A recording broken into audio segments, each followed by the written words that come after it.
गंजाम जिला खलिकोट विज्ञान महाविद्यालय थमुनी अध्यापक छात्र विवाद राजनीति विज्ञान विभाग जड़े अध्यापक जड़े पूर्वतन छात्र को दीर्घ 4 वर्ष है दुर्व्यवहार करुवा अभियोग होती एभलिकी छात्र भविष्य नष्ट करने को धमक दि जाइए अभियोग होती एने छात्र जनक मुख्यमंत्री आरंभ कर दक्षिणांचल राजस्व कमिशनर को अवगत करते कौन फलप्रद होना जिलार विभिन्न शिक्षानुष्ठान गुड़िकर स्थिति समीक्षा करने आसीथिबा विधानसभा स्टांडिंग कमिटी आगे छात्र जनक अभियोग करदि 15 दिन भितर यार समाधान करा न जाए तेबे कॉलेज रे पेट्रोल ढाली निजको आत्महत्या करदे बोली छात्र जनक चेतावनी देइछंती या उपरे तुरंत विचार कराजिबो बोली कहिबा सहित छात्रक सहित गंजाम जिलापाल आलोचना करंतु बोली विधायक पूर्णचंद्र सेठी कहिछंती।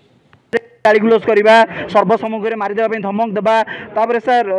स्टडी टूर पैसा मागिबा न देबारु मोर प्रोजेक्ट न रिसीव करवा ताते जीवन मारिदेवा धमक अनेक फेक एलिगेशन लगेबा एमिति करी मो कैरियर किन खराब कर देबे सेति से का पाखरे अभियोग करथिले केते दिन अभियोग मो सीएम को ग्रीवेंस को स्पीड पोस्ट आ मेल माध्यम रे पठैथिली किंतु कोना कोडी जदि मते न्याय न मिले 15 दिन भीतर मो एठी आत्महत्या देबी एवं निज देह रे पेट्रोल पकई जळबी आज्ञा तेणु पाने आसते मुझे कहली तुम डायरेक्टर मिस डायरेक्टर तुम एमएल की मंत्री मान मिस तेणु सी जहाँ करेंगे आम तो आम देचु कि सरकार जब कार्यानुष्ठान न नब ताल किसी घटना घटे दायी किए रही सर दायी किए सरकार रही जो सरकार जड़े देचु